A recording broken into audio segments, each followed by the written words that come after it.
चराचरं व्याप्तं येन चराचरं तत्पदं दर्शितं येन तस्मै श्री गुरवे नमः। नित्यशुद्धं निराभासं निराकारं निरञ्जनं नित्यबोधं चिदानन्दं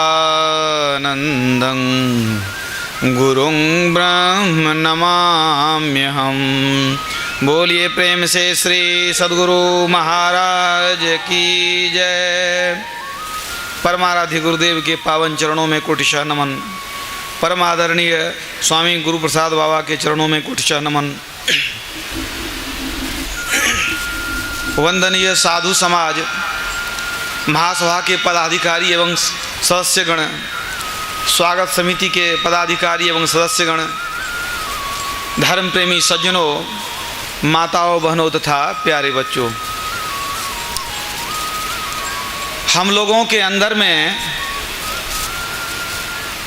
दो तरह का अंधकार विराजमान है। एक तो अज्ञानता रूपी अंधकार है, जिसे मोह भी कहा जाता है।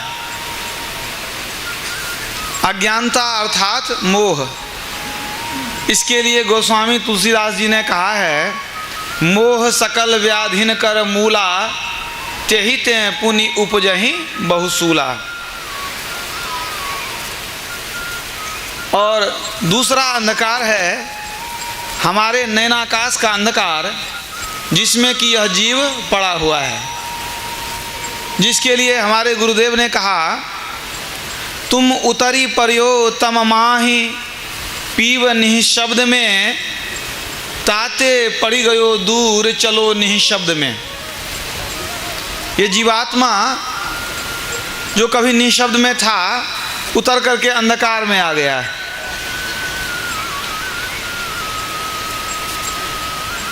दोनों तरह के अंधकार के कारण हमारा जीवन नरक बना हुआ है। अनेक तरह के दुखों को हम जीवन भर झेलते हैं। इन दोनों तरह के अंधकार का नाश आवश्यक है, और इसी के लिए गुरु की आवश्यकता होती है। बाहर में अज्ञानता रूपी जो अंधकार है, उसको भी नाश करते हैं गुरु, और जो आंतरिक अंधकार है उसका नाश भी गुरु की सदुयुक्ति के द्वारा ही होता है। अद्वैत तारकोपनिषद में आया है, गु शब्दत्व अंधकारः रू शब्दत्वनिवारकः अंधकार निरोधित्वाद गुरु रीति भी धीयते। अर्थात गु शब्द का अर्थ है अंधकार, रू शब्द का अर्थ है प्रकाश। अंधकार से प्रकाश में ले जाने के कारण वे गुरु कहलाते हैं। हमें अंधकार से निकालकर प्रकाश में ले जाते हैं, इसलिए वे गुरु हैं। इसी आशय की बात संत कबीर साहब ने भी कही है, गु अंधियारी जानिए रू कहिए प्रकाश, मिटी अज्ञाने ज्ञान दे गुरु नाम है तास। ज्ञान देकर हमारे अंधकार का, अज्ञान का नाश कर दे, प्रकाश का दर्शन करा करके अंधकार का नाश कर दे, वे सच्चे गुरु होते हैं। इसलिए तुलसीदास जी ने भी कहा, ज्ञान कहे अज्ञान बिनु तम बिनु कहे प्रकाश, निर्गुण कहे जो सगुण बिनु सो गुरु तुलसी दास। ये गुरु की महिमा है, वे अंधकार से निकालकर प्रकाश में ले जाते हैं। संत राधा स्वामी साहब ने कहा, क्या हिंदू क्या मुसलमान क्या ईसाई जैन, गुरु भक्ति पूरन बिना कोई न पावे चैन। गुरु भक्ति दृढ़ कर करो पीछे आन उपाय, बिनु गुरु भक्ति मोह जग कभी न काटा जाए। मोटे बंधन जगत के गुरु भक्ति ते काट, झीने बंधन चित्त के कटे नाम प्रताप। मोटे जब लगी जाए नहीं तो झीने कैसे जाए, ताते सबको चाहिए नित गुरु भक्ति कमाए। मोह रूपी जो बंधन है गुरु भक्ति से ही उसको काट सकते हैं, और फिर अंदर का जो अंधकार है उसका भी नाश करेंगे गुरु युक्ति के द्वारा ही।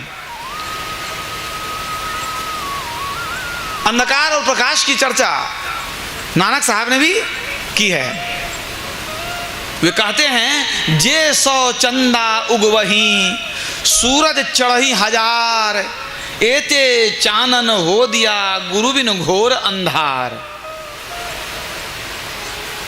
कहते हैं 100 चंद्रमा उग जाए, हजारों सूरज एक साथ निकल आवे, इतना प्रकाश हो जाए, फिर भी गुरु बिन घोर अंधार।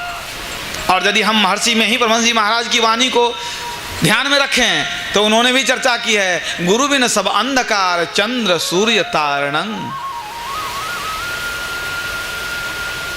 गोस्वामी जी और भी स्पष्ट कर दिए हैं, हम लोग बराबर सुनते हैं गाते हैं, बंदों गुरुपद कंज कृपा सिंधु नर रूप हरि, महामोह तम पुंज। महामोह रूपी तम का जो पुंज है, जासु वचन रवि कर निकर। हमारे अंधकार अज्ञान रूपी अंधकार का जो समूह है उसको नाश करने के लिए गुरु का वचन क्या है, सूर्य की किरण के समान है। जैसे सूर्य के उगते ही सारे अंधकार दूरीभूत हो जाते हैं, उसी तरह गुरु के सद्वाक्य से हमारा अज्ञान जो है दूरीभूत हो जाता है। यह गुरु की महिमा है। योग शिखोपनिषद में कहा गया कि गुरु ब्रह्मा हैं, गुरु विष्णु हैं, गुरु शिव हैं। गुरुर् ब्रह्मा गुरुर्विष्णुर् गुरुर्देवो सदाशिव,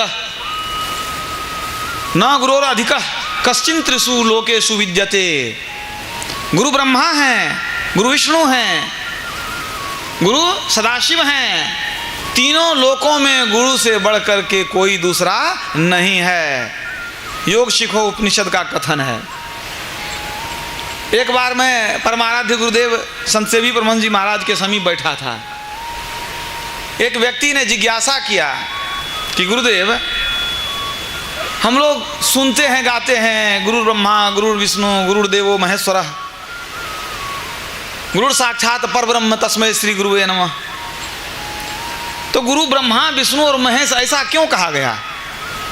गुरु को पार ब्रह्म की संज्ञा दी गई है। गुरु पार ब्रह्म सदा नमस्कार, नानक साहब ने भी कहा। लेकिन ये ब्रह्मा विष्णु महेश की संज्ञा क्यों दी गई है? तब पूज्यपाद संत सेवी परमहंस जी महाराज ने बड़ा ही सुंदर ढंग से इसकी व्याख्या की।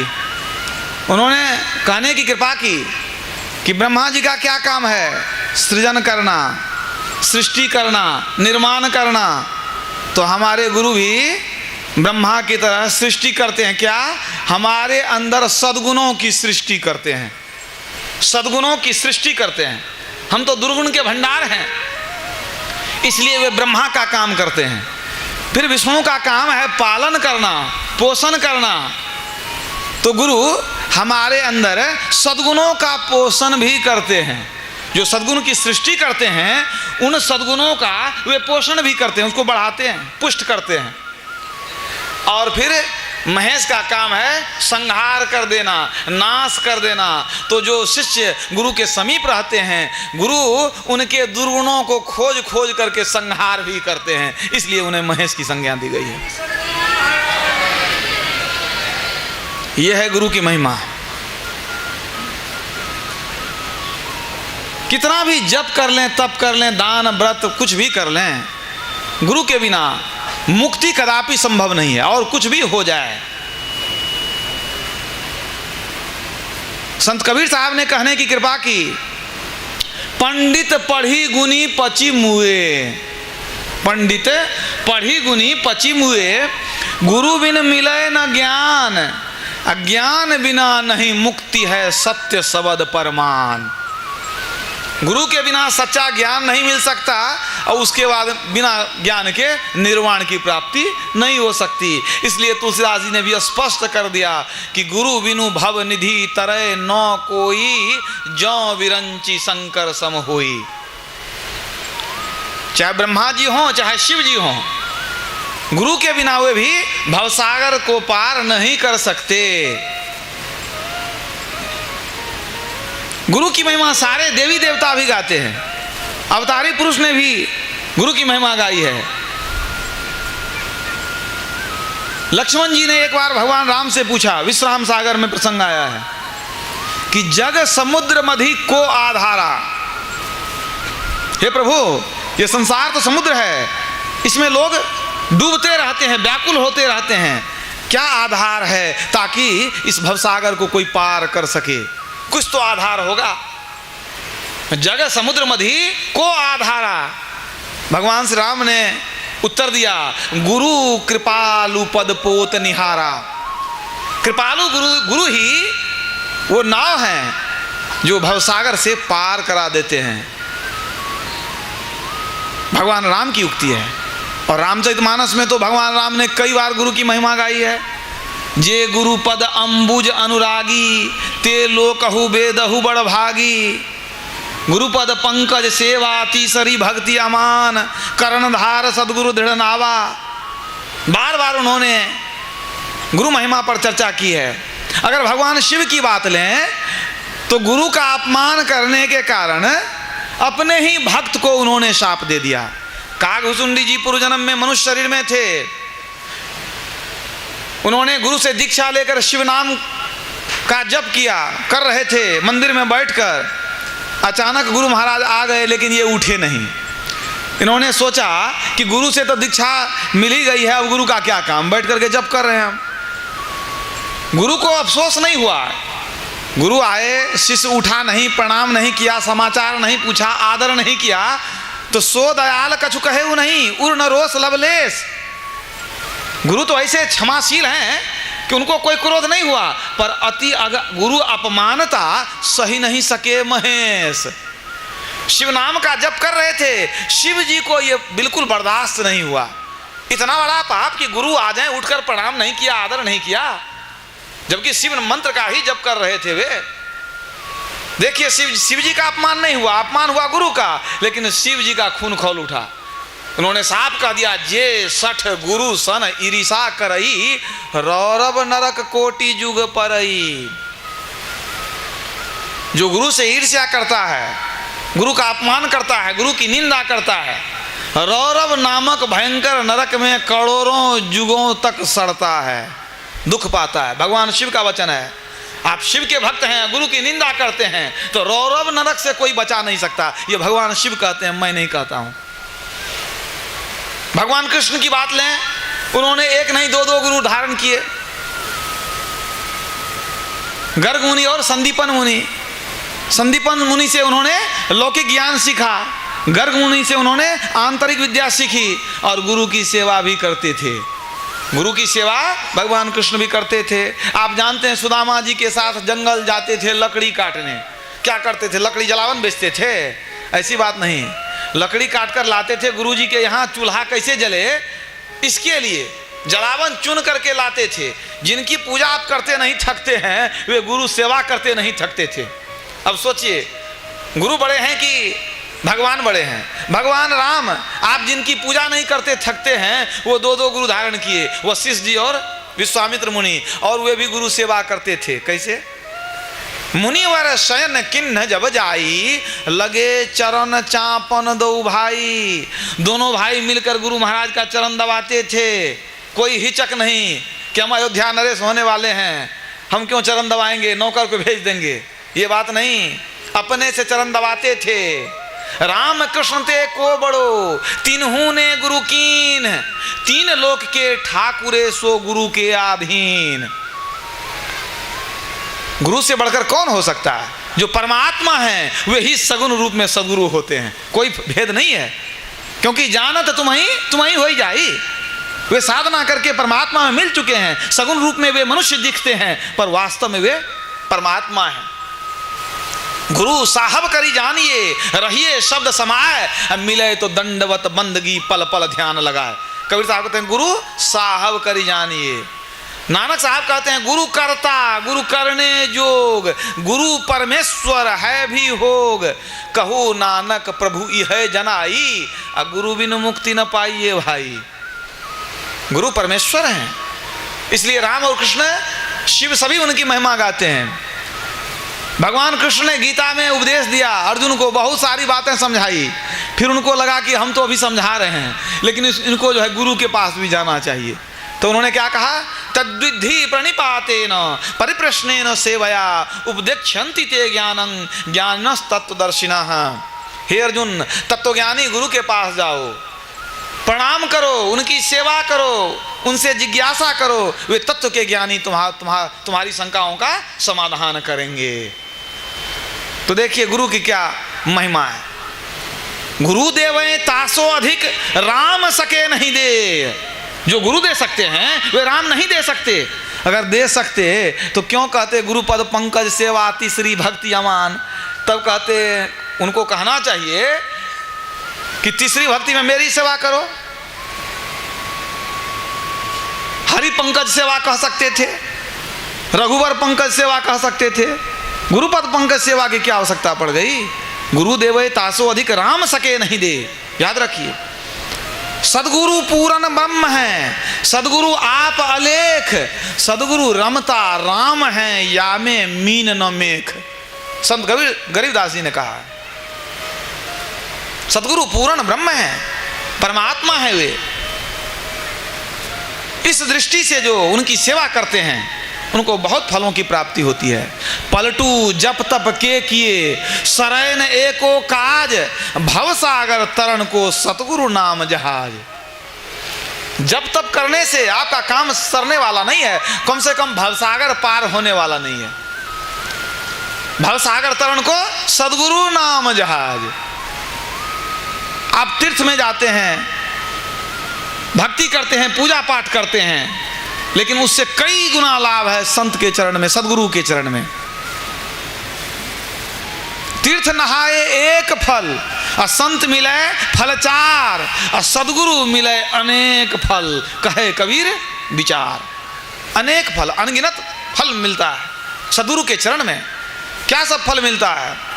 सदगुरु मिले तो पाइए भक्ति मुक्ति भंडार, दादू सहजें देखिए साहब का दीदार। परमात्मा का दीदार कर सकते हैं आप। गुरु की कृपा से ही परमात्मा का दर्शन हो सकता है, दूसरा कोई उपाय नहीं है। जो बात दवा से नहीं होती वो बात दुआ से होती है। मिल जाएं अगर पूरे मुर्शिद तो बात खुदा से होती है। सच्चे गुरु मिल जाएं और उनके अनुकूल आप आचरण करें, साधना करें, तो आपकी बात खुदा से हो सकती है। जितने भी संत हुए सबके जीवन में झांक कर देखिए, सबने अपने चरित्र से ये दिखाया, अपने जीवन की घटनाओं से दिखाया कि गुरु किस तरह से उद्धार करते हैं। बलख देश के बादशाह हजरत इब्राहिम थे, बड़े शौकीन थे। 1.25 मन फूलों की कलियों से प्रत्येक दिन उनका बिस्तर सजाया जाता था। 1.25 मन फूलों की कलियों पर वे सोते थे। आधी उम्र लगभग गुजर गई, मन में आया कि हमें भी कुछ परमार्थ का ज्ञान सीखना चाहिए, कुछ ईश्वर का भेद जानना चाहिए, आध्यात्मिक बातें रूहानी बातें सीखनी चाहिए। मन में इच्छा हुई। बड़े शौकीन थे खाने पीने ऐश मौज करने के। कभी कभी निकल करके जाते थे साधु फकीर की खोज करने के लिए, घूम फिर कर आ जाते थे। कोई ऐसे मिलते नहीं थे, कोई मिल गए कुछ पूछते थे फिर चले आते थे, यही क्रम चलता था। शौकीनी में कमी नहीं आई, लेकिन कभी कभी जाते थे घूम फिर कर किसी साधु फकीर से भेंट करके चले आते थे, लेकिन उनको कोई पूरे गुरु मिले नहीं। अचानक एक रात वे सोए हुए थे हजरत इब्राहिम, उनके छत पर कुछ धम धम की आवाज़ सुनाई पड़ी। किवाड़ खोल कर निकले तो उन्होंने देखा कि महल पर कोई व्यक्ति घूम फिर रहा है, कोई फकीर टाइप का आदमी है। हजरत इब्राहिम ने पूछा कि अरे भाई क्या, कौन है आप और यहाँ क्या कर रहे हैं हमारे छत पर। फकीर ने कहा बादशाह सलामत, क्षमा कीजिएगा, मैं कुछ दिन से परेशानी में हूँ, उसी का उपाय ढूंढ रहा हूँ। कहा क्या परेशानी है और क्या उपाय ढूंढ रहे हैं? फकीर ने कहा कि हमारा ऊंट खो गया है। मुसलमानी देश में रेगिस्तानी इलाके में तो ऊंट की सवारी होती है। कहा ऊंट खो गया है, बहुत खोजा, हर जगह खोज लिया, कहीं मिला नहीं। लगा क्या कि आपके महल के छत पर नहीं खोजा हूँ, वहाँ खोज लेता हूँ। तो हर जगह तो खोज लिया, यह बाकी रह गया था, इसलिए रात भर मैं आपके छत पर खोज रहा हूँ। अब बादशाह का माथा चकराया। कहा आप कैसे आदमी हैं भाई? आपका ऊंट ये हमारे महल के छत पर कैसे चढ़ सकता है? क्या ऊंट हमारे महल के छत पर भी चढ़ सकता है? फकीर ने मुस्कुराते हुए कहा, बादशाह कहते तो आप ठीक हैं, जब सवामन फूलों की कलियों पर सोए सोए खुदा मिल सकता है तो क्या आपके छत पर हमको ऊंट नहीं मिल सकता है? इतना सुनने की देर की बादशाह सुन करके बेहोश हो गया। जब होश इसको आई तो देखता है कि कहीं फकीर नहीं है, फकीर तो गायब है। लेकिन बहुत बड़ा झटका लगा कि बात उन्होंने ठीक कही कि सवावन फूलों के कलियों पर सोते हैं, इत्र फूले लगाते रहते हैं हम, और सोचते हैं खुदा मिल जाए, ये तो संभव नहीं है। मन में वैराग्य हो गया कि उन्होंने बड़ा झटका दिया हमको। वे महात्मा कौन थे? जिंदा फकीर। जिंदा फकीर किनका नाम है? संत कबीर साहब कभी कभी भेष बदल कर कहीं प्रकट हो जाते थे जिंदा फकीर के नाम से। तो वो तो गायब हो गए। इनको वैराग्य चढ़ गया कि नहीं, ये तो होने वाला नहीं है, अब हमको ईश्वर की खोज करनी चाहिए। निकल गए वहाँ से महल से कि नहीं, अब नहीं लौटूंगा जब तक हमको कुछ सच्चे गुरु नहीं मिलेंगे, सच्चे फकीर नहीं मिलेंगे, सच्चा ज्ञान नहीं मिलेगा, तब तक नहीं लौटूंगा। उन्होंने मुसलमानी देशों का बहुत भ्रमण किया, बहुत से पीर फकीर से भेंट किया उन्होंने, लेकिन सच्चा ज्ञान नहीं मिला। खोजते खोजते परेशान हो गए। कुछ लोगों ने कहा कि देखिए आपको गुरु की खोज करनी है ना, पक्के मुर्शिद चाहिए ना आपको। मुर्शिदे कामिल से मिल, सिदक और शबूरी से तकी, जो तुझे देगा फहम शहरत के पाने के लिए। मुर्शिदे कामिल से मिल, तुलसी साहब कहते हैं पक्के गुरु से मिलो, सच्चाई और संतोष धारण करके तब मिलो, वे तुम्हें शहरत को पाने का रास्ता बतलाएंगे। शहरक मन सुसुना। उनके मन में व्याकुलता बढ़ी तो किसी ने कह दिया कि सच्चे गुरु यहाँ नहीं मिलेंगे, उसके लिए आपको हिंदुस्तान जाना पड़ेगा। बड़ी लंबी यात्रा करके, कितने महीने की यात्रा के बाद वे भारत पहुँचे। भारत में भी जब पहुँचे तो बहुत भ्रमण किया उन्होंने, कहीं कोई सच्चे गुरु नहीं मिले।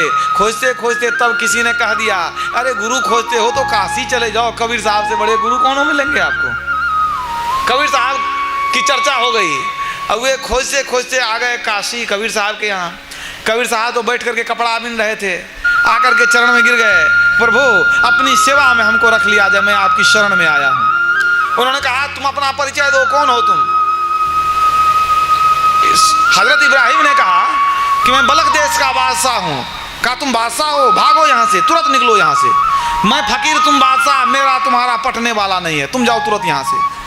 बेचारे गिड़गिड़ाने लगे कि प्रभु मैं अब बादशाह नहीं हूँ, मैं कभी बादशाह था, अब तो सेवक बन करके आया हूँ। कहा नहीं नहीं नहीं, हमारा तुम्हारा बनेगा नहीं, तुम्हारे अंदर से राजसी बू आती है, तुम्हारे अंदर राजसी जो है सो गंध है, घमंड है, मैं तुमको नहीं रखूँगा। निकाल दिए। बेचारे उदास होकर जाने लगे। कबीर साहब की शिष्या लोई थी, स्त्री का हृदय कोमल होता है, उन्होंने देखा तो आ गए कबीर साहब से विनती करने कि प्रभु इनको रख लिया जाए। कितनी यात्रा के बाद, महीनों के बाद खोजते हुए तो आपके चरण में आए हैं, आप उनको भगा रहे हैं, अब कहाँ जाएंगे वो? कहा नहीं नहीं, इसके अंदर तो बादशाही जो है भरी हुई है, बादशाहत, अहंकार है। कहा नहीं, सब ठीक हो जाएगा प्रभु, शरण में लगा लीजिए, बहुत कष्ट करके आया। बेचारा उदास होके जा रहा। कबीर साहब ने कहा तुम कहती है तुम रख लेते हैं। रख लिया, बता दिया कि झाड़ू लगाओ, पोछा लगाओ, ये जो है ऊन से मतलब रुई से जो है धागा बनाओ, ये सब सिखा दिए काम करने। कोई शिक्षा दीक्षा नहीं। बेचारे एकनिष्ठ होकर गुरु की सेवा में लग गए।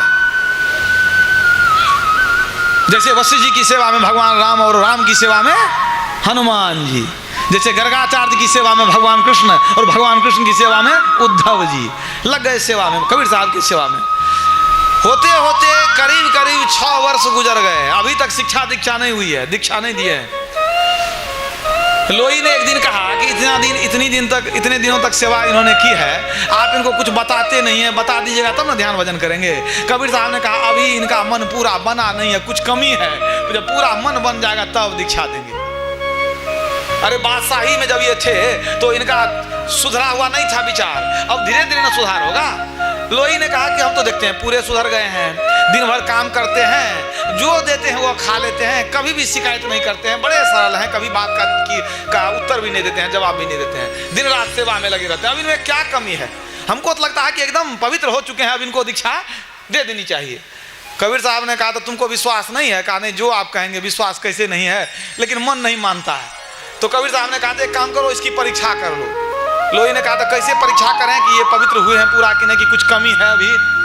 कबीर साहब ने कहा तुम एक काम करो, झाड़ू लगाने के बाद कचरा बटोर करके टोकरी में रखना और छप्पर के ऊपर चढ़ जाना।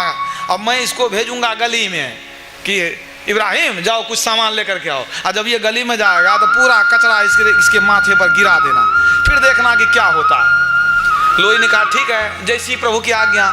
सब झाड़ू लगा करके जितनी गंदगियां बटोर करके रखे थे ले करके और छप्पर पर चढ़ गए ऊपर में जा करके, और जैसे ही इब्राहिम गली में गए कुछ सामान लाने, ऊपर से सारा कचरा उनके माथे पर उड़ेल दिया। अब जैसे पूरा कचरा देह पर गिरा तो थे तो बादशाह, अब तो पूरा चेहरा जो है गुस्से से लाल हो गया। ज्यादा जोर से कुछ बोल नहीं पाए, धीरे से बोले, आज अगर अपने देश में रहते तो जो करते सो करते। अब सोचिए कोई बादशाह क्रोधित हो जाए और कह दे कि जो करते सो करते, तो मतलब बुझते हैं, खाल खींच करके भूसा भर देते। समझते हैं कि नहीं? अब तो लोही समझ गई कि अरे वाह, ये तो बात ठीक ही कबीर साहब कह रहे थे। उधर से आई कबीर साहब ने पूछा क्या देखा आप, क्या बोल रहे थे? वो कहा क्या बतावें, वो तो पूरा गुस्से से लाल थे, अंदर से जैसे चिंगारी निकल रही थी आग की। बोले कि जो करते सो करते। कहा देखा, अभी तक हेकड़ी है कि हम बादशाह हैं, अभी तक 6 साल हो गया, अभी तक बादशाह की हेकड़ी नहीं गई है, अब तुम कहती हो कि पूरा तैयार हो गया है। अरे खेत को तैयार करते हैं तब बीज डालते हैं, बीज कीमती हो तो थोड़ा खेत को मेहनत से बनाना पड़ता है, घास फूस पत्थर कंकड़ निकालना पड़ता है, अभी थोड़ा और बनने दो। उसी तरह सेवा करते रहे, कभी चू नहीं बोलते थे। करते करते 6 वर्ष और गुजर गए हैं। जब 12 वर्ष तक उन्होंने कठिन सेवा की कबीर साहब की, तो कबीर साहब कहते हैं लोही आज शुभ दिन है। कहा प्रभु कौन सा शुभ दिन है? कहा आज विचार होता है कि इसको दीक्षा बतला दें, बहुत सेवा कर लिया, अब ये पूरा पवित्र हो गया है। लोही ने कहा प्रभु हमको तो लगता है कि जैसे कल था वैसे आज भी है, आज भी तो जो मिलता है बासी खा लेता है, पानी पी लेता है, कभी कभी एक मुट्ठी चना देते हैं वही खा लेता है, और कभी कुछ नहीं रहता, हम लोग भूखे रहते हैं तो वो अभी भूखे सो जाता है, कभी खाट पर सोता है, कभी चटाई पर, और कभी कुछ नहीं मिलता है तो जमीन पर सो जाता है। प्रभु हम तो देखते हैं जैसे पहले वैसे आज, कोई परिवर्तन नहीं देखते हैं। तो आप कहते हैं तो ठीक ही कहते होंगे। कबीर साहब ने कहा तो परीक्षा करेगी? कहा हाँ ये तो ठीक रहेगा, परीक्षा हम कर सकते हैं। तो उन्होंने कहा कि क्या करें? फिर झाड़ू लगा करके कचरा जमा करें। कबीर साहब ने कहा नहीं कचरा से काम नहीं चलेगा, वो जो कुआं के पास नाला बहता है ना, गंदा पानी सड़ा हुआ है, उसी सब को निकाल करके साफ कर दो नाले को, अब उसी को जमा कर लो, नाले की गंदगी को कीचड़ को सबको जमा कर लो और उसको लेकर चढ़ जाओ छत पर। अब मैं भेजता हूँ, इसको सर पर डाल देना, देखना क्या होता है। वही हुआ, कचरा लेकर के चढ़ गई ऊपर लोही। कबीर साहब भेज दिए इब्राहिम, अरे देखो तो कुछ सामान पड़ा हुआ है, वो तो कपड़ा बिनते थे तो बहुत कुछ इधर उधर रहता था, उठा कर ले आओ। जैसे लाने के लिए गए, ऊपर से सारा मैला कुचेला पानी गंदा जो है उसके सिर पर उन्होंने डाल दिया, लोही ने डाल दिया। जैसे पूरा कचरा गिरा, पूरे नहा गए, जैसे कि आप लोग धुरखेल में करते हैं उसी तरह से पूरे नहा गए। और लोही सुनने लगी क्या कहता है। इब्राहिम ने कहा कि कचरा फेंकने वाले आपको बहुत बहुत धन्यवाद है, ये हम मन बड़ा शैतान था, आज इसको सही सजा मिली है। हमारा मन ऐसा दुष्ट है, इसको यही सजा मिलनी चाहिए। कचरा फेंकने वाले आपको बहुत बहुत धन्यवाद है। धन्यवाद दे करके चले स्नान करने के लिए। लोही दौड़ती हुई आई, कहा प्रभु आज जानते हैं क्या कह रहा था? वो तो धन्यवाद दे रहा था, कहता था कि मेरा मन बड़ा दुष्ट है, बड़ा पापी है, आज इसको ठीक सजा मिली है, इसको यही सजा मिलनी चाहिए। कहा देखो अब मन साफ हो गया ना इसका। स्नान करके जैसे आए, कीचड़ पड़ा हुआ था तो स्नान करना ही था, स्नान करके आए, कबीर साहब बुलाए कि आकर बैठ जाओ, बैठा करके। और आज वह 12 वर्षों के बाद वह शुभ दिन आया कि जब कबीर साहब ने उनको दीक्षा दे करके उनका जीवन निहाल कर दिया। दीक्षा दिया जप का, ध्यान करने का, और बैठे ध्यान करने के लिए घंटों बैठे रह गए। तुरंत उनकी सूरत की चढ़ाई हो गई, अंदर में प्रकाश का दर्शन हो गया, शब्द श्रवण करने लग गए, समाधि में चले गए। और जब ध्यान टूटा तो कबीर साहब बुलाते हैं, और कबीर साहब उनको बुलाए, कैसा लगा? चरण पकड़ करके वे आंसू बहाने लगे, प्रभु आपने हमारा कल्याण कर दिया, प्रभु आपने हमारा कल्याण कर दिया। कबीर साहब ने कहा कि अब तुम जा सकते हो, जहां भी रह करके ध्यान कर सकते हो, अब तुमको यहां रहने की आवश्यकता नहीं। लेकिन उन्होंने बहुत आग्रह करके निवेदन किया कि नहीं, हमको अपने चरण में कुछ दिन और रहने दिया जाए। तो सोचिए हमारे देश का ज्ञान कैसा है कि कितने दूर दूर से महात्मा, फकीर और जिज्ञासु आकर के यहाँ ज्ञान लेकर के गए, गुरु बनाया उन्होंने। हजरत इब्राहिम फकीर बन गए आगे चलकर, और कबीर साहब को उन्होंने गुरु बनाया और ज्ञान लिया। तो गुरु की कितनी आवश्यकता है, इसको समझिए। गुरु बिन ज्ञान नहीं, गुरु बिन ध्यान नहीं, गुरु बिन आत्म विचार न लहतु है। तो संत कबीर साहब के ऐसे गुरु, उन्होंने दिखा दिया कि अंदर में ही सब कुछ है, बाहर नहीं। यह शरीर सागर अवगाहा, यही कर नहीं कोई पावत था, अंतर उलटी निरेख जोई, आवागमन मिटावे सोई। सच्चे सदगुरु थे कबीर साहब। अभी आप सुन रहे थे पूर्व वक्ता के वाणी में कि सदगुरु किसे कहते हैं। गुरु तो बहुत प्रकार के होते हैं, अक्षर ज्ञान देने वाले भी गुरु हैं, लेकिन जो आपको दृष्टि योग और शब्द योग की क्रिया बतलाते हैं, जो अंदर की सैर कराते हैं, वे सच्चे सदगुरु होते हैं। बूढ़त रहा भव सिंधु में लोभ मोह की धार, दरिया गुरु तैरू मिला कर दिया पहले पार। दरिया साहब कहते हैं कि गुरु तैरने वाले मिले हमको, उन्होंने भवसागर से पार करा दिया हमको। ये गुरु की महिमा है। दादू दयाल जी ने कहा है, सदगुरु पशु मानुष करें, मानुष थे सिद्ध सोय, दादू सिद्ध थे देवता देव निरंजन होय। इस उक्ति को ठीक से समझिए। वे कहते हैं सदगुरु पशु मानुष करें। सदगुरु क्या करते हैं? पशु को मनुष्य बनाते हैं। 4 पैर वाले पशु नहीं, 2 पैर वाले पशु को मनुष्य बनाते हैं। जन्म से हम लोग पशु ही होते हैं, जन्म से पशु ही हैं। आहार निद्रा भय मैथुनं च सामान्य में तत् पशुभिर नराणाम, ज्ञानम नराणाम अधिकं विशेषो, ज्ञानेन हीना पशु भी समाना। ज्ञान से हीन है तो पशु हैं, ज्ञान देकर के हमको मनुष्य बनाते हैं। सदगुरु पशु मानुष करें। कोई ज्ञान नहीं है, कुछ जानते नहीं है, तो सदगुरु हमको मनुष्य बना देते हैं। सदगुरु के साथ जब हम सत्संग करते हैं बहुत ज्ञान होता है, मनुष्य बन जाते हैं। सदगुरु पशु मानुष करें, मानुष थे सिद्ध सोए। अब वो आपको सिद्ध बनाएंगे, आपको सिद्धि मिलेगी। कैसे? पहले तो आचरण ठीक करेंगे, ज्ञान देंगे, और उसके बाद जब वे दीक्षा देंगे आपको, मानस जप मानस ध्यान दृष्टि योग की दीक्षा, और जब आप जप करने लगेंगे तो शास्त्र में कहा गया है जपात सिद्धि, जप से सिद्धि होती है। अगर आप ठीक ठीक जप करने लगते हैं तो आपको सिद्धि मिलने लगती है, आप सिद्ध हो गए। सदगुरु पशु मानुष करे, मानुष है सिद्ध सोई। आपको जो मंत्र दिए हैं उस मंत्र को जप करके आप सिद्ध हो जाएंगे। दादू सिद्ध थे देवता, सिद्ध बन गए तो अब क्या करेंगे? छोड़ नहीं देंगे गुरु, अब आपको देवता बनाएंगे। आप कहेंगे क्या संभव है कि हम लोग देवता बन जाएं? बिल्कुल संभव है। पूज्यपाद महर्षि में ही परमहंस जी महाराज के प्रवचन में आया है कि जब साधक साधना करके बिंदु ध्यान में पारंगत हो जाता है, अंधकार से प्रकाश में चला जाता है, आज्ञा चक्र से सहस्र दल कमल में प्रवेश कर जाता है, तो उसका स्थूल शरीर उतर जाता है, तब वह खुद देवता बन जाता है। देवताओं को स्थूल शरीर नहीं होता, सूक्ष्म कारण महाकारण और कैवल्य। तो जब आप प्रकाश में जाएंगे, चंद्र दर्शन होगा, स्थूल शरीर उतर जाएगा, सहस्र दल कमल में प्रवेश करेंगे, तो वही वहां सारे स्वर्गलोक हैं। जितने स्वर्गलोक हैं सभी सहस्र दल कमल में हैं। तो आप स्वयं देवता बन जाएंगे और देवलोक की सैर करेंगे आप।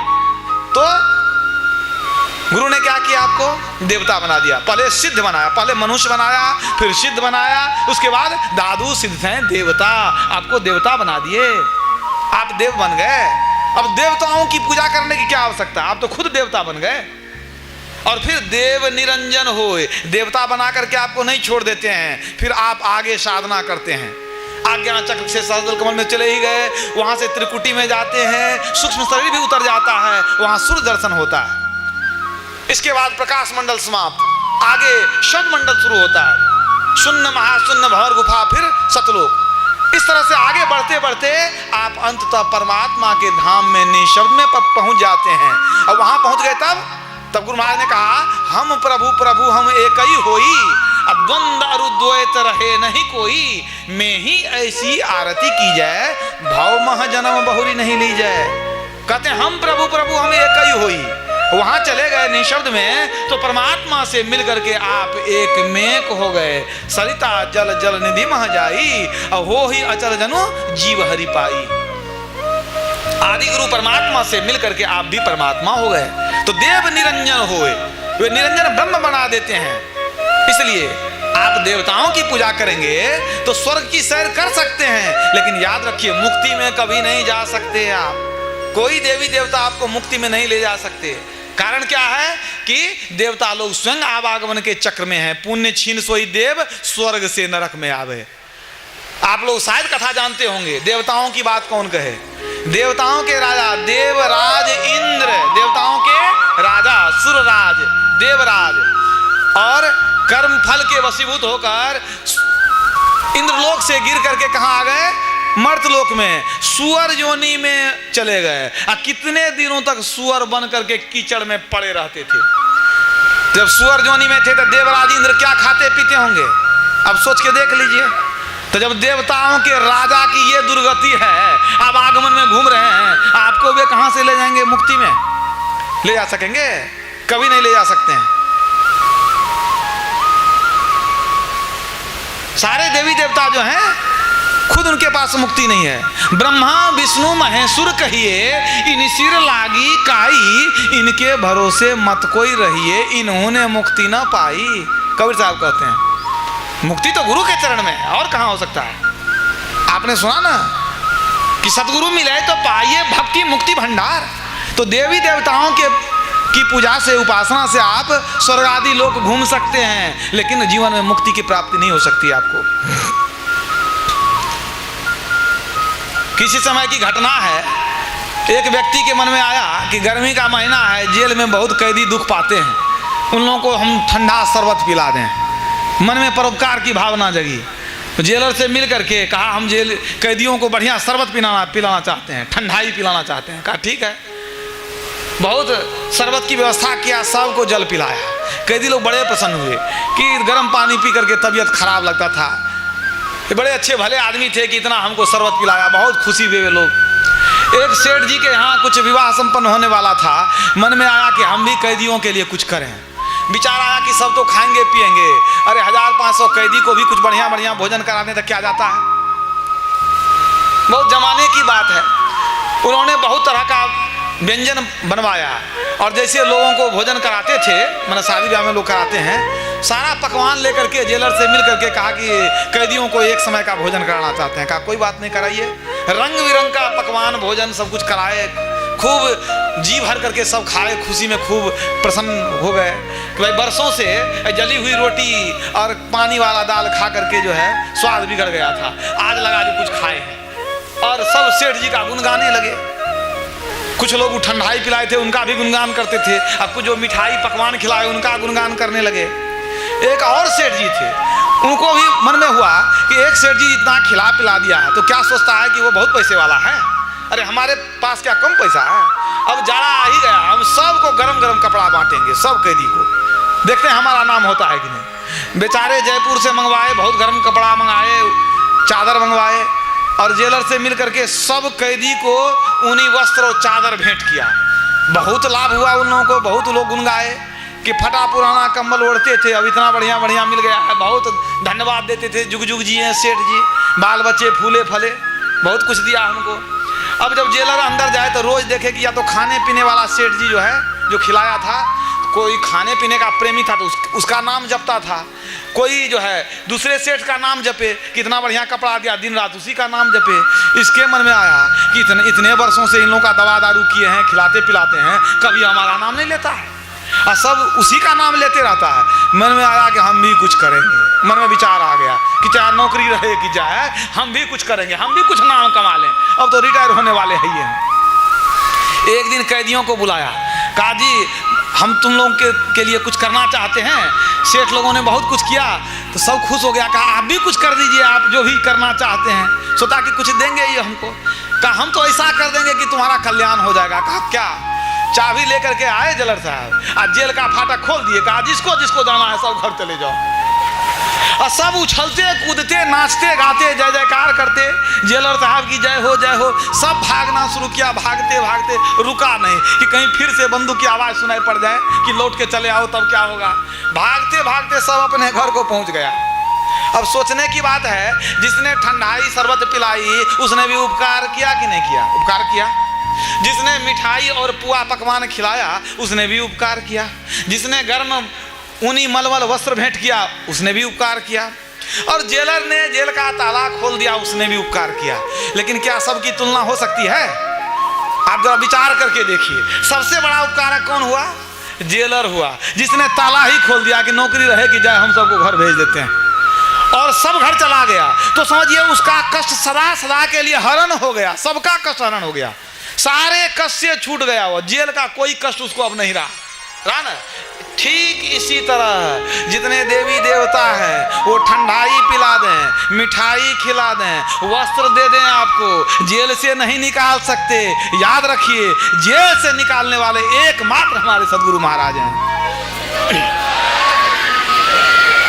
इस कायागढ़ में 9 दरवाजा, 10वीं में लागल केवड़िया, सेजरिया जहां बालम के, चढ़ू मन गगन अटरिया, सेजरिया जहां बालम के। तो सेजरिया जहां बालम के वहां तक केवड़िया लगा है, तो केवड़िया को खोलेंगे कौन? कुंजी किनके पास है? सदगुरु के पास वो कुंजी है। वे तो फाटक खोल देते हैं और आपको एकदम भवसागर से उद्धार कर देते हैं। राह बारीक गुरुदेव ते पाइए, जन्म अनेक की अटक खोले। राह बारीक गुरुदेव ते पाइए, जन्म अनेक की अटक खोले। कहे कबीर गुरुदेव पूर्ण मिले, जीव और पीव तब एक तौले। अनेक जन्मों से जो भवसागर में अटके हुए हैं, कौन हमको निकालेंगे यहाँ से? सदगुरु ही निकाल सकते हैं, दूसरे कोई निकालने वाले नहीं हैं। तो सदगुरु आपको ज्ञान देते हैं, ध्यान देते हैं, सदाचार का पालन सिखलाते हैं, और फिर आपको भवसागर से पार कर देते हैं।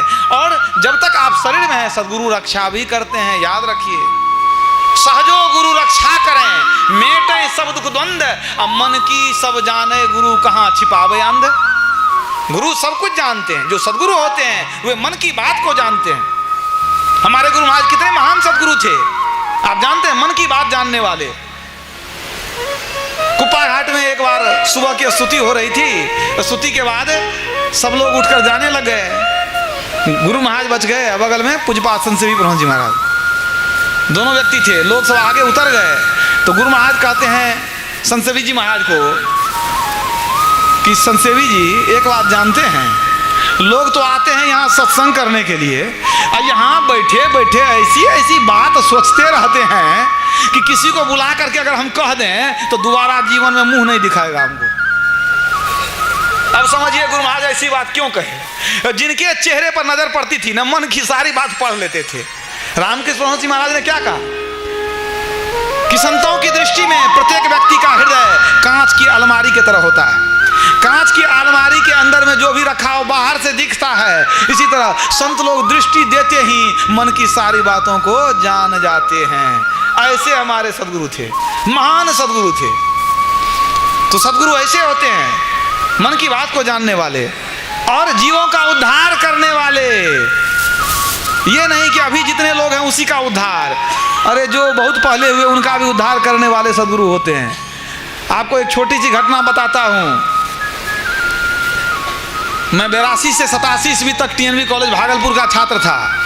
तो गुरु महाराज के पास जाया करता था, उसमें मैं दीक्षित था, बड़े सरकार महर्षि में ही बाबा के सानिध्य में भी जाने का अवसर मिलता था मुझे। 1 जनवरी 85 ईस्वी की बात है, गुरु महाराज बैठे हुए थे अपने बरामदे में, अचानक कहने लग गए, अश्वत्थामा मुक्तो भव, अश्वत्थामा मुक्तो भव, अश्वत्थामा मुक्तो भव। आंख बंद करके बोलने लग गए। पूज्यपाल भगीरथ बाबा भी वहीं थे। उन्होंने निवेदन किया कि हजूर क्या कहे, हम लोग समझे नहीं। तो गुरु महाराज ने पुरानी बात याद दिलाई, त्रेता युग की बात, कि जब द्रौपदी के 5 पुत्रों की हत्या कर दिया था अश्वत्थामा ने, तो पांडवों ने उनको मार देना चाहा। द्रौपदी ने कहा कि हमारी गोद तो उजड़ गई, अब इनके माँ की गोद क्यों उजाड़ें, इनको हम मारना नहीं चाहते हैं। तब पांडवों ने अश्वत्थामा के मस्तक से मणि निकाल लिया था, और वो मणि, उस मणि के निकलने के कारण मस्तक में घाव हो गया था, जो रिश्ते रहता था वह घाव हमेशा। तो भगवान कृष्ण से उन्होंने निवेदन किया था कि प्रभु हमारा उद्धार कब होगा। तो भगवान ने उनको आशीर्वाद दिया था कि कलयुग में कोई संत होंगे, उनके दर्शन से ही आपका उद्धार संभव है, नहीं तो संभव नहीं हो सकेगा। तो गुरु महाराज ने कहा अश्वत्थामा आए थे, उसी को मैंने कहा अश्वत्थामा मुक्तो भव, मुक्तो भव। मतलब गुरु महाराज का दर्शन करके अश्वत्थामा मुक्त हो चुके। अब सोचिए कितने जन्मों से वो इंतजार करते होंगे, कितने दिनों से इंतजार करते होंगे कि कोई कलयुग में संत होंगे जो मेरा उद्धार करेंगे। ऐसे महान सदगुरु के सानिध्य में हम लोग रह चुके हैं, उनका सानिध्य प्राप्त है हम लोग को। आज शरीर में भी नहीं है तो उनका ज्ञान आज भी है। और कबीर साहब की वाणी में यदि विश्वास हो तो ज्ञान को ही गुरु कहते हैं। गुरु नाम है ज्ञान का, शिष्य सीख ले सोए, ज्ञान मर्याद जाने बिना गुरु और शिष्य न कोई। तो ज्ञान उनका आज भी विद्यमान है, तो गुरु भी विद्यमान ही है। ज्ञान को अपना लीजिए तो गुरु को अपना लिए, याद रखिए। तो गुरु रक्षा करते हैं, गुरु ज्ञान देते हैं, गुरु ध्यान देते हैं, गुरु निर्वाण भी देते हैं। पूज्यपाद संत सेवी प्रमोद जी महाराज कहते थे कि भगवान हमको धनवान बना सकते हैं, लेकिन हमारा निर्माण और हमारा निर्वाण ये दोनों संत सदगुरु के हाथ में है। हमारे चरित्र का निर्माण और हमारा निर्वाण। तो गुरु रक्षा करते हैं। गुरु बहुत सामर्थ्य है। आप भटकने लगते हैं तो गुरु आपको रक्षा कर लेते हैं। छोटी सी लघु कथा सुना करके अपने वाणी में विराम दूंगा। गुरु किस तरह रक्षा करते हैं। भगवान बुद्ध भिक्षु बन गए, बाद में साधना करके उनको आत्मज्ञान प्राप्त हो गया। बोध गया में पीपल वृक्ष के नीचे, आप लोग जानते हैं, उन्होंने आत्मज्ञान प्राप्त किया। बाद में उनके भक्तों की संख्या बढ़ने लगी। उनके एक मौसेरे भाई थे नंद, उनको भी वैराग्य हो गया। हालांकि वे शादीशुदा थे, पत्नी को छोड़कर चले आए भगवान बुद्ध की शरण में कि प्रभु हमको भी अपने शरण में ले लीजिए। भगवान बुद्ध ने मना किया कि अभी कुछ दिन और रहो, वैराग्य पूरा हो जाए तब आना।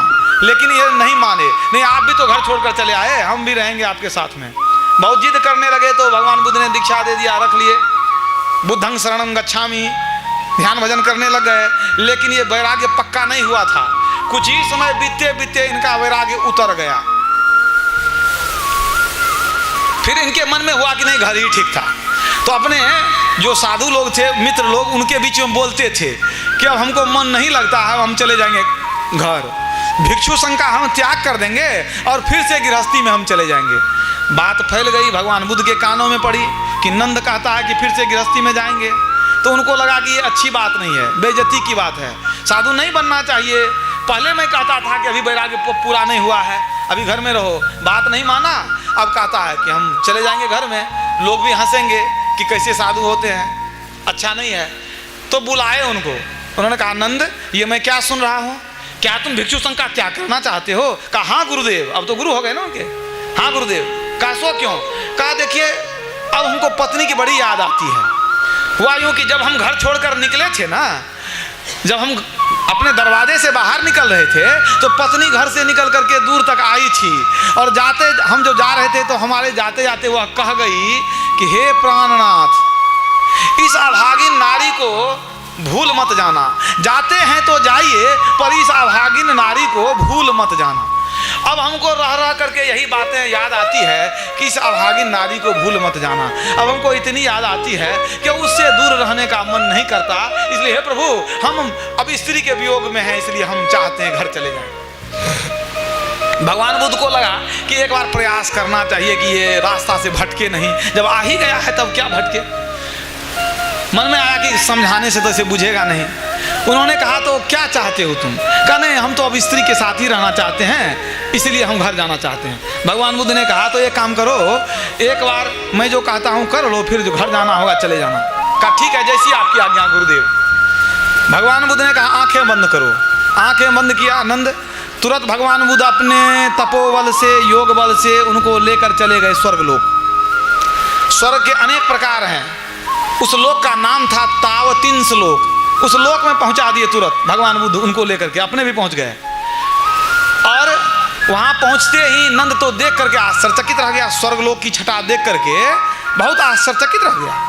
वहां सुंदर सुंदर अप्सराएं नृत्य कर रही थी, देवांगना। देख करके वो उस मनोरम रूप को देख करके यह बिल्कुल मदहोश हो गया। भगवान बुद्ध ने कहा कि देखो ये स्त्रियां कैसी लगती है।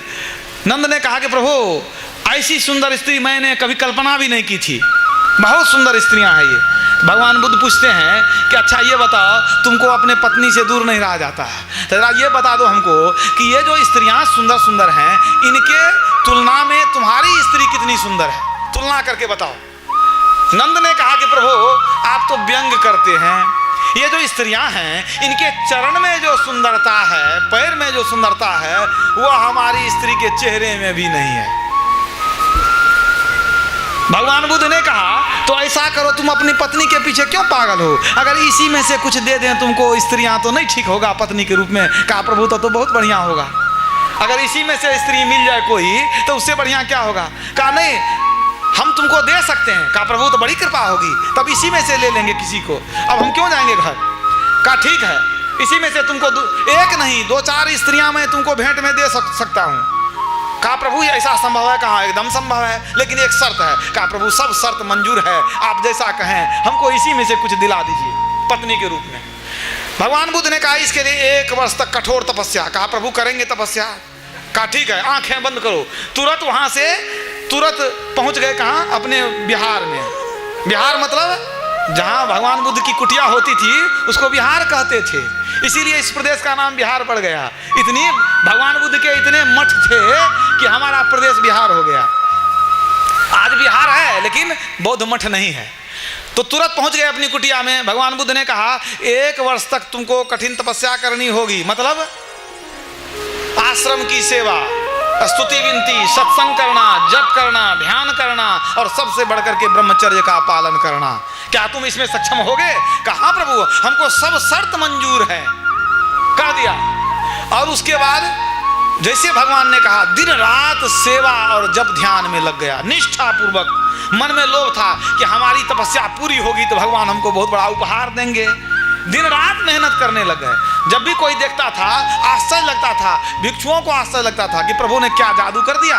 ये तो कहता था मन नहीं लगता था, है मन नहीं लगता है, घर जाएंगे घर जाएंगे। ये तो दिन रात सेवा ध्यान में डूबा रहता है। क्या बात कर दी, भगवान ने चमत्कार कर दिया। इस तरह से सेवा ध्यान करते करते करते करते आप समझते हैं ना, जब इतनी सेवा की जाए, जब ध्यान किया जाए तो धीरे धीरे मन निर्मल होने लगता है। जब 1 वर्ष पूरा हो गया तो ये तो भूल भी चुका था, नंद भूल चुका था कि क्या हम कर रहे हैं, क्यों कर रहे हैं। उसको अब रस मिलने लग गया था। पहले विषय रस का आनंद लेता था, अब वो हरि रस का आनंद अंदर में लेने लग गया। तब एक दिन भगवान बुद्ध उनको बुलाए कि नंद इधर आओ। बहुत खुशी से गए चरण, प्रभु क्या आज्ञा है। कहा आज्ञा कुछ नहीं है, तुम्हारी सेवा पूरी हो गई, तुम्हारी तपस्या पूरी हो गई, 1 वर्ष पूरा हो गया। अब हमको बताओ कि तुमको कितनी स्त्रियां, वो जो देखा था तुम, कितनी स्त्रियां तुमको चाहिए।